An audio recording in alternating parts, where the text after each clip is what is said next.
అబద్ధాలు మోసాలు మాత్రమే మిగిలాయి కాబట్టి.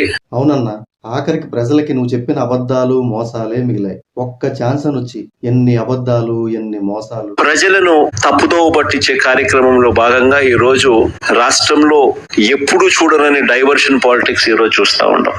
ప్రజల్ని తప్పుదోవ పట్టించే డైవర్షన్ పాలిటిక్స్ అంటే గంజాయి బ్యాచ్ ని ఓదార్చడానికి వెళ్ళడం, బెట్టింగ్ లో డబ్బులు పోగొట్టుకుని అది కూడా నీ కోసం ఆత్మహత్య చేసుకున్న వాళ్ళని పరామర్శించడానికి వెళ్ళడం, ఇవే కదన్నా.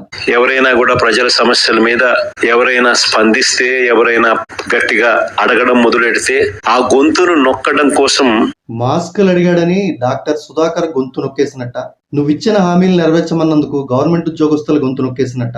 ఎప్పుడూ చూడని విధంగా ఈ రోజు రెడ్ బుక్ రాజ్యాంగ పరిపాలన ఈ రోజు మనం చూస్తా ఉన్నాం. రెడ్ బుక్ లేదు, బొక్క లేదు, దాన్ని మడిచి ఎక్కడైనా పెట్టుకోండి అని మీ వాళ్లే కదన్నా అన్నారు అప్పట్లో. మరి ఇప్పుడేంటన్నా రెడ్ బుక్ అసలు నీకు నిద్ర లేకుండా చేస్తుంది?